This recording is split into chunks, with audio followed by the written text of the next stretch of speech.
Hey internets, I just want to give you a short story on how it took 13 years for my dream job to find me.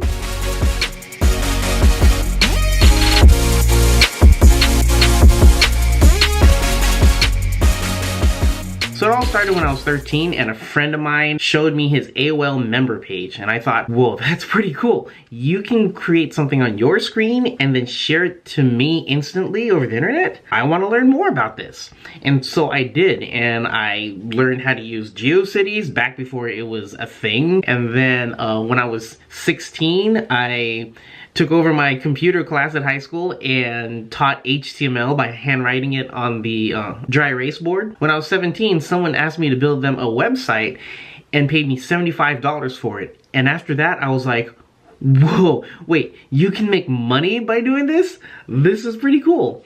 So ever since then, I decided this is it. This is the career I want. And so at the age of 20, that's when I got my first desk job as a webmaster at this one company. And I thought, this is freaking cool. I get paid to maintain websites. That's awesome. But as time went on, I learned that, okay, I want to help design stuff from scratch rather than just maintaining what's already there. I want to make things better. And so after 3 years at that job, I decided I need to find something else, and found another job as an HTML email developer. I still got to code HTML, I got to design nice emails, but after a while there, I asked my boss, hey, how can I grow into become a web designer? And my boss at the time said, yeah, we'll fit you in as a web designer later.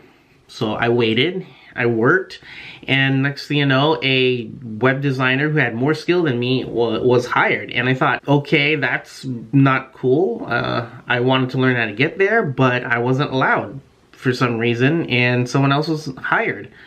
Okay, I guess it's time for me to move. And so I left that job and found another one at an interactive agency where I was a junior web designer, and that was cool. I thought, okay, now I'm getting into it. I get to design things from scratch. I get to draw on a piece of paper first and then put stuff on a digital screen. That is fun, and this is during the Flash days. But the recession happened and I was let go. That took a hit on me, but I just kept on trying and kept on working at my craft and found myself as a web designer for this one startup. But that startup failed, and found another startup, but that startup failed as well. I found this third startup and I thought, okay, it didn't feel like it was gonna fail because there was a lot of people at the company. There was over 50 or 60 employees, and I thought, okay, this is it. This is the one that can help me keep stable and let me design and help me grow. But as fast as they rose, they crashed really hard because with some legal battles, they had to let go 60% of their workforce. And I thought, oh my gosh. And luckily enough, I was part of the 40% that got to stay. But I didn't feel safe there because what if another legal issue happened? So I decided to find anything. Then I found a job in the real estate industry as an HTML email developer, and yeah, it was a step backwards for me, but it was very stable. And so I was there just to get a paycheck. It just put so much stress on me, not because the work was hard. It was really easy, but I couldn't grow. It wasn't, the position wouldn't let me grow. And so for months while I was at that job, I kept searching for another job, and luckily I found one at this one huge company, and it was great. It had the latest in technology, and the people there wanted to see you grow, and it was so much fun. But after a while, the growth stopped. I wasn't allowed to grow. I had ideas to change some of the things on the website to make it better for the user. I even made presentations about these ideas, but these ideas just fell on deaf ears. And it really made me sad. But in my heart, I really wanted to help the users.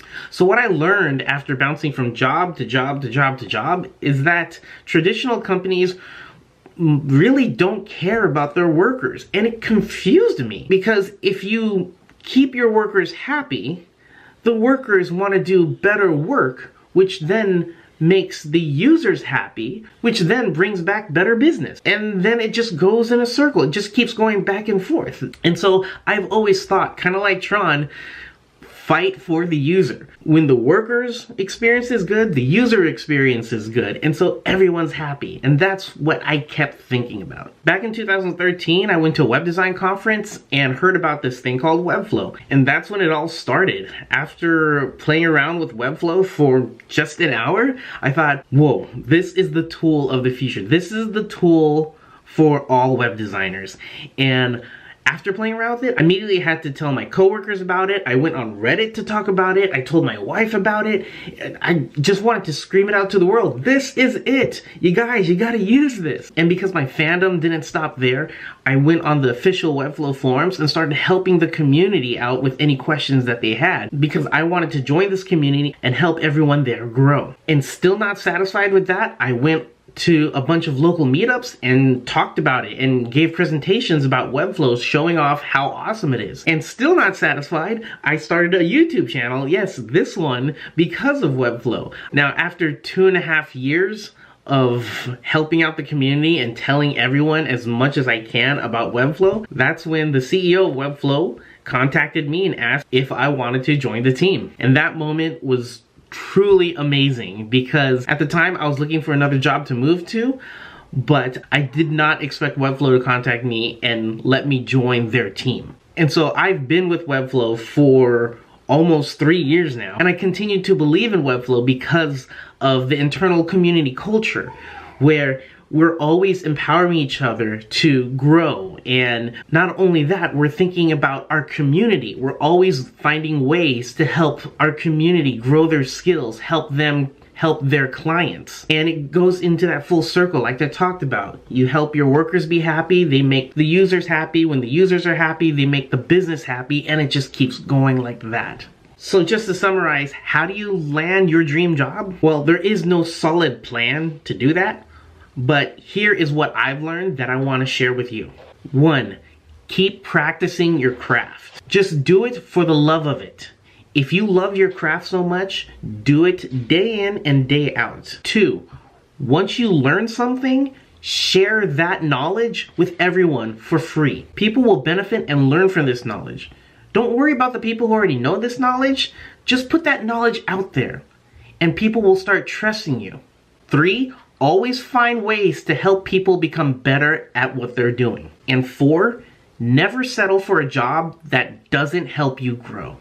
So last example, while I was writing up this vlog, I saw a tweet by Kenny Krosky that said, "I code and design. I eventually want to become and grow into a creative director role in the next couple of years. How did you become a creative director?" And our lead brand designer, Ryan, replied with the most perfect reply. "I'm not a creative director, but my advice is not to worry about the cool title. Just do good work and help others do good work until you are spending more time helping others do good work than doing the work yourself. If you want to grow in your career, just like Ryan said, it's not about the cool titles, it's not about the pay, it's about what can you do to not only grow your own skills, but help others as well." Well, that's my little story. And hope you like the topic. If you have any comments about it, please leave them in the description below, and we'll meet in the next one. See ya!